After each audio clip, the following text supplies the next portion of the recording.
Muito bem, professor, muito bem. Nós abrimos o programa hoje falando uma coisa que volta e meia vem em pauta. A veracidade da Bíblia. Muitos começam a duvidar desse livro, dizendo que já foi escrito há muito tempo, foi escrito por homens. Será que de fato é a verdade? Será que isso aqui contém a verdade? Será que o que está escrito aqui nunca mudou? Como é que é isso? Você acredita na Bíblia? Você crê na palavra de Deus? A gente leu aqui o que o próprio Jesus disse, hein? Jesus, ali em João 17:17, disse o seguinte: santifica-os na verdade, a tua palavra é a verdade. Professor Leandro Quadros, a minha pergunta para você é isso: será que a gente pode de fato confiar nesse livro? Há quantos anos foi escrito? Será que hoje os homens aí não acabaram escrevendo outras coisas que acabaram desvirtuando da verdade, professor? Eu até separei aqui no celular, pesquisei o nome de um livro que eu quero recomendar para o nosso telespectador. Existem muitas linhas de evidências, né, que comprovam a veracidade da Bíblia. Eu garanto para você que a pessoa que questiona a veracidade da Bíblia é porque, não falo em sentido pejorativo, mas realista, é porque a pessoa é ignorante em relação ao assunto, né? A Bíblia é o documento antigo mais fidedigno de todos. Você pode até questionar as doutrinas, as crenças, os ensinos. Agora, negar, por exemplo, a veracidade histórica da Bíblia, questionar que o texto que nós temos hoje é realmente o texto original, sendo que há um estudo muito forte da crítica textual comprovando isso, negar isso é realmente uma demonstração de ignorância. Para você ter uma ideia, só para assim darmos uma pequena palhinha deste assunto, depois vou recomendar um livro.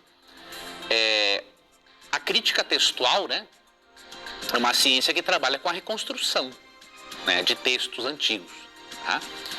E quanto maior é o número de cópias de um documento e quanto menor é o espaço de tempo entre a cópia e o original, mais fiel é o documento. Tá? Então, para te dar um exemplo, dos escritos de Platão. Os escritos de Platão, há aproximadamente 7 cópias, tá? Diferentes dos escritos de Platão. E o intervalo de tempo entre a cópia e o original é de cerca de 1.200 anos. E ninguém, a crítica textual consegue estabelecer, não, nós não temos mais os originais de Platão, mas por essas cópias aqui nós conseguimos ver que realmente é de Platão e que aquilo que foi escrito anteriormente realmente está certo, porque a comparação das cópias permite ao crítico textual ver se, obviamente, foi manipulado no texto, tá? Da Ilíada de Homero,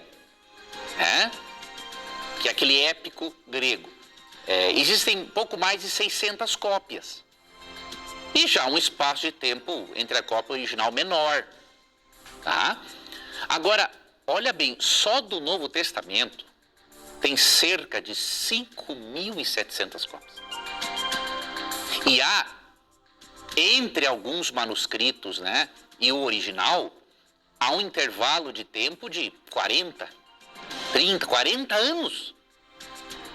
Ou seja, um tempo ridículo para alguém alegar o seguinte: o cara distorceu e ninguém falou nada a respeito, ou o cara esqueceu, né? Então veja, quanto maior o número de cópias e menor o intervalo de tempo entre uma cópia e o original, o crítico textual consegue definir, isso aqui realmente foi fraudado, isso aqui não foi fraudado.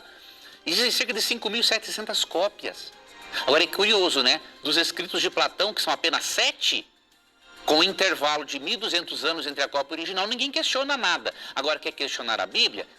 Quando a pessoa não conhece isso, óbvio, é uma outra coisa. Agora, quando a pessoa sabe desse fato e continua com essa argumentação, aí ela não é honesta intelectualmente.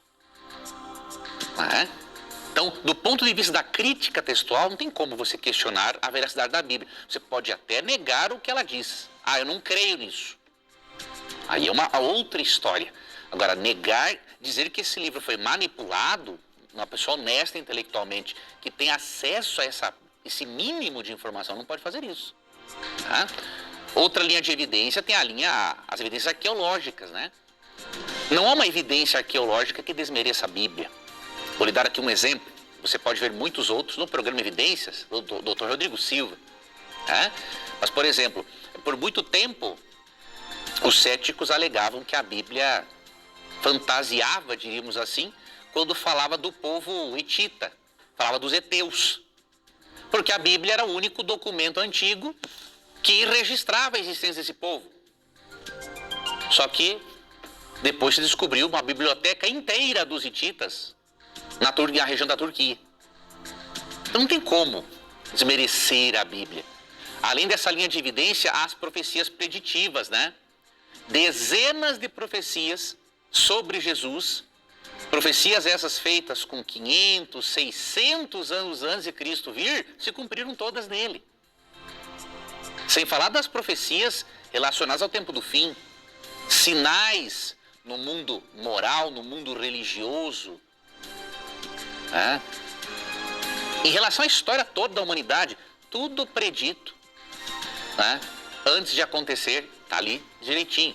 Daniel 2, que profecia espetacular. Você vê com milênios de antecedência a Bíblia dizendo a história do mundo. Que depois de Babilônia viria o Império Medo-Persa, depois a Grécia, Roma e os países da Europa. Tudo representado em uma visão que Deus deu. A um sonho que ele deu a Nabucodonosor e depois ele revelou o significado para Daniel. Então nós temos essas linhas de evidência da crítica textual, arqueológica, histórica, profética, profecias preditivas.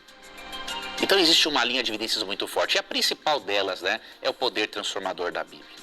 A pessoa que mantém contato com a Bíblia, ela vai se tornar uma pessoa diferente. Se ela não se tornar uma pessoa melhor, é porque ela não estudou a Bíblia devidamente. Quando você estuda a Bíblia, existe um poder transformador no texto bíblico. Então, o livro que eu quero indicar para você, para finalizar, esse é um assunto que dá para fazer vários programas temáticos só sobre o assunto desse, porque é amplo. Eu vou indicar para você um livro, o título é Novas Evidências que Demandam um Veredito. São 2 volumes num só, de Josh McDowell. Seria muito interessante ter esse livro. Agora já lhe divirto, é um livro de mais de 1000 páginas. Tá? É um livro absurdamente forte. Não é linguagem técnica, não é nada complexo. É que são muitas linhas de evidência com as quais Josh McDowell trabalha. Então vá no Google, né, pesquisa Novas Evidências que Demandam um Veredito. E aí você vai ver este livraço. E aí você vai ver que não crer na Bíblia é uma coisa, nas doutrinas dela. Agora, questionar a veracidade ou a autenticidade da Bíblia, aí já é uma ignorância muito grande. Muito bem, professor, muito bem. E um dos